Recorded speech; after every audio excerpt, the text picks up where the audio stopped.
I'm going to talk about geoengineering, but I want to share a story with you.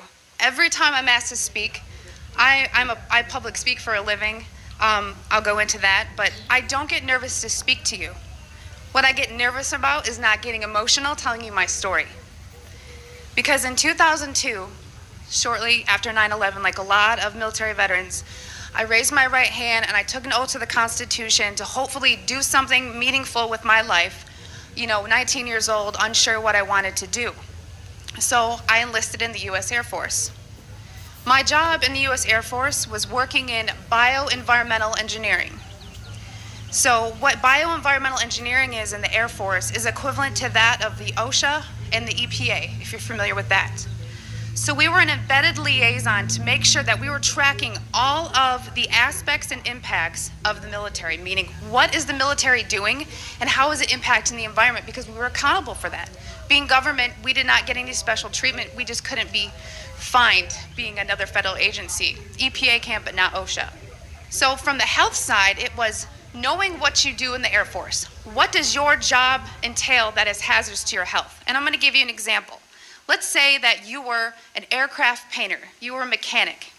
My job would go out to make sure I knew everything that you did, what you were exposed to, and how to mitigate and engineer out those hazards. Because we needed to, one, it's your legal right to be working in a safe and healthful work environment. So throughout 9 years, I worked as an industrial hygienist and an environmental specialist. There's two bases I was at that are called air logistics centers. What does that mean? It's not like a fighter wing, it's not really fun and amazing. What they did is they took aircraft that around every 10 to 15 years, they were required to be dismantled down to the last screw.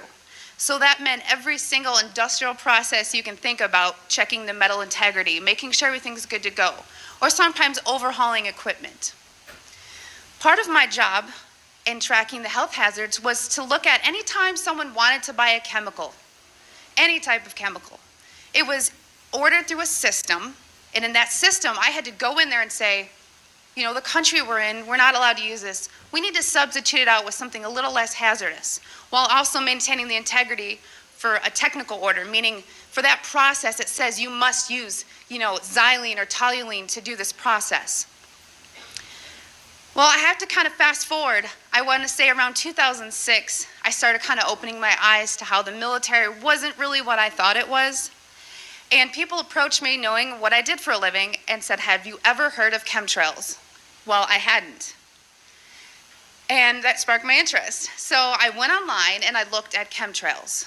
I saw a lot of, debunking, a lot of sites that were just kind of calling it a conspiracy theory.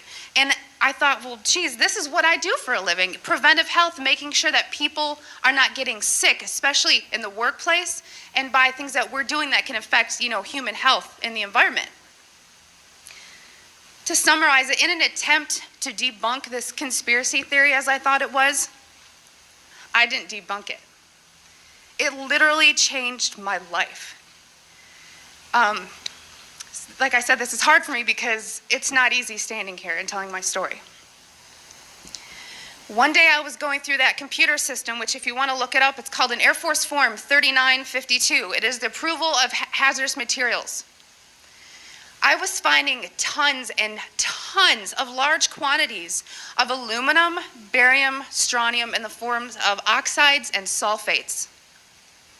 And of course I knew that there's industrial processes you may not have heard of, but it's bead blasting, pneumatic sanding, shot peening. There is certain medias that's similar to that is used. However, I had already accounted for that. I would sit and look at this computer system and say, this shop wants to order this paint. I'm going to tie it to a task. We had to know what was being used, why it was being used, tracking it cradle to grave on how we were going to dispose of it to be compliant with OSHA and the EPA. One of the legal requirements in approving these is looking at what used to be called the material safety data sheet. On that sheet, it's going to list the manufacturer. It's going to list some maybe acquired personal protective equipment that needs to be used or some ways to mitigate the exposures.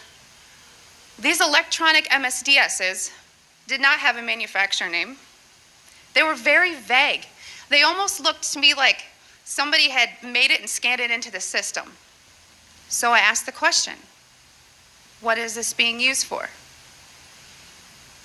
I never got an answer, so I didn't approve it. And it sat there. And then the heat came down. Why aren't you? Are you behind on your 3952s? Only a select few of us did that. So I started asking questions. And at that point, my demonization began. You know, I made my rank. I was decorated. I was a non-commissioned officer of the quarter. I won lots of awards. I had no reason for anyone to attempt to demonize me. So then I get moved over to the other Air Logistics Center. There's only 2 in the Air Force, which is in Warner Robins, Georgia. This kind of carried with me. And I thought, you know what? Should I revisit this? Is it worth it? Did I hit something? Maybe it's need to know. I started finding the same things at Robins Air Force Base. I was now doing some more investigation work. Part of what I did was to use a high volume air sampler to air sample up to, I'd say, a football field in about 10 minutes. I also conducted soil sampling because I thought, you know, if this is real and they are spraying this, it's going to get to the ground. So I conducted air sampling, I conducted soil sampling, and I was getting high levels of these contaminants. When I started asking the question again under a new commander, I never in my life thought I would have somebody look me in the face and tell me, I am questioning you. Is there something wrong with you? You've been looking really depressed lately. You know I can put you under mental evaluation for up to 120 days. Who would take care of your Just unbelievable, guys. If you haven't seen this video, you need to check it out. There's a whole lot more information in there talking about the whole process.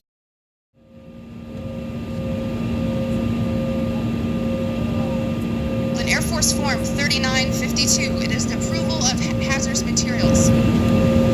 I was finding tons and tons of large quantities of aluminum, barium, strontium in the forms of oxides and sulfates. And of course I knew that there's industrial processes you may not have heard of, but it's bead blasting, pneumatic sanding, shot peening. There is certain medias that's similar to that is used. However, I had already accounted for that.